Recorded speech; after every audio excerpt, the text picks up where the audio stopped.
Okay, so here we have the new Dacia Jogger, which is coming into a market segment that most manufacturers have pretty much abandoned, which is the affordable 7-seat family MPV. Because while this might look a bit SUV-ish, because it's got these black plastic bits on the wheel arches and it's got a bit of ride height, so about 200 millimeters of ground clearance, it is not an SUV. It is very definitely an MPV. In fact, from here to here, it's actually a hatchback because it's basically the same structure as a Dacia Sandero up the front. So where it's new is you've got this 40mm kink step here in the roofline, gives you loads more headroom, big long flat roof, loads and loads of extra metalwork and glass out the back here, rear lights that look a little bit like a Mark 1 Volvo XC90, that's quite nice. And then in here you've got this massive boot, which is 699 litres when you've got these two extra seats either flipped up or taken out. And you've got seats for 7. Dead simple. Just flip them down, pull the catch, and there we go. That most magical of things, a family 7-seater. So up front in the cabin, it is basically all the same as the Sandero. You do get this nice fabric covering on the dashboard. On higher spec models, this is a top spec extreme version. Prices start from just over 23,000 euro. They go up to just over 26,000 euro, although those are going up in June. So do be aware of that. All Jogger prices are going up by 900 euros. So if you want one, get your order in quick. Now, higher spec models get a touchscreen, basic ones get a clamp that you put your phone into, which is actually quite an elegant way of doing things. Nice simple analog dials, 6-speed manual gearbox in this one. There's no automatic version yet, but next year there will be a hybrid version, which will of course be automatic. Overall quality is actually pretty decent. I mean, there's some cheap and nasty plastics around, but the seats are quite nice. The steering wheel looks and feels smart. The controls are all nice and simple and well laid out. Yeah, it's just what you expect from Dacia. It's functional, simple, and effective. Here in the back, space is actually very good. Now, I know it looks like I'm a bit cramped, but actually this front seat is almost all the way back on its runners. It's about as far back as it comes, and I've still got just enough knee room. I've got better space than you get on a Ryanair flight, frankly. You're a bit perched up because it's got stadium seating, so that this seat sits higher up off the ground than this one does. But that's good because it means you get a much better view out. Yeah, my head's kind of up in the ceiling a little bit, but I've got adequate headroom, I think, and I have got quite a nice view out as it happens today. Middle seat, a little bit narrow. There is a transmission hump, so it's not perfect, but yeah, you could fit 3 people across here. Certainly for a short journey, wouldn't be too bad, I don't think. But the ultimate question is, what's it like in the back? Here we have the ultimate conundrum. Relatively compact car, small back seats, large man. How is this going to fit? Well, let's take a look. So to get in, pull the little cord there and flip the seat forward. Now, if you're 6 or 7 years old, you can probably scramble over that to get in. That's all right. If you're me, no, that's not going to work. But that does tumble forward. That's helpful. Here we go. Oh, I apologize for the strange noises coming from me.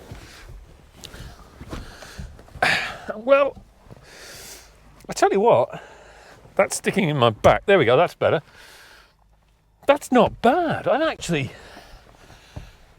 pretty comfortable back here. And I'm just over 6 foot. I can't do this in the back of cars like the Mercedes GLB, the Skoda Kodiaq, stuff like that. 7-seat SUVs, generally speaking, are not anywhere near as roomy and as useful for a full-size person as this is. This is actually, I'd happily sit here. I could drive to Cork like this, no problem. And you've got a bit of storage, bit of a storage bin there, cup holder there. Yeah, this is actually a really good effort by Dacia, I think. There's one final test. Dacia says that to maximize versatility and also to keep the price down, these seats don't fold flat into the floor like they do in most other 7-seaters. Actually, what happens is, and do be careful because I reckon these little catches are finger nippers. Flip that and they fold forward.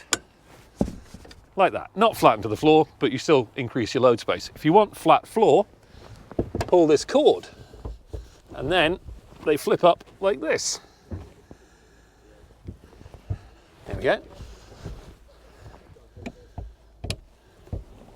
There we go. 10 kilo weight, not too bad. A couple of bags of flours worth. And now, I can unfold it again. And I can just sit here and have a picnic. This is our first literal few minutes driving the Jogger. So this is going to be, well, let's call it very preliminary. But I have to say, the initial signs are extremely positive. This is actually a very pleasant car to drive. Now, maybe I should wind back some of the surprise tone in my voice because, I mean, ultimately, structurally, it's kind of halfway between a Sandero and a Duster, and that's basically how it drives. It's got nice, light steering. There's a little bit of weight and resistance as you turn into a corner. Actually, it's got a bit more front-end bite than you might think. I don't think I'd go so far as to describe it as fun, but neither does it feel flat or uninteresting or joyless. It's perfectly pleasant. The 110 horsepower, 1 litre 3-cylinder turbo engine, we've driven it in loads of other cars, other Dacias, other Renaults, and it's just as good here as it is anywhere else. It's smooth, it's got a nice little 3-cylinder rasp when you rev it up a bit more, and it'll probably work out reasonably economical. I mean, you're probably looking at a ballpark 6.5, 7 litres per 100 kilometres fuel economy on this thing, I would imagine. Maybe a bit less if you really do absolutely cram your Jogger with people, luggage, pets, shopping, whatever the hell else it is you want to carry. The ride quality, it's a little bit jittery, a little bit bobbly, not excessively so. This isn't the best road in the world we're driving it on, so I think this is at least a reasonably good test for now. I think it'll be comfortable enough on a longer drive. Refinement is reasonably good. There's a little bit of wind noise and we're not going that quickly at the moment. I would think at motorway speeds it's going to be a bit noisier. You're probably going to want to crank the stereo up just a bit more. I mean, you're probably going to want to do that to drown out the sounds of your kids fighting in the boot seats, but still, I mean, you know, whatever works, right? I think it's a typical Dacia product. It's not sparkling, it's not thrilling, but actually it's really kind of nice. It's good, it's satisfying, and I think, yeah, you could see living with this, driving it as your daily motor, ferrying the kids and the dogs around in it. That's what it's for. That's probably what it's going to be really good at. We'll do a fuller, more in-depth test later when we've had our hands on it for a bit longer, but for now, I think this is looking really rather good.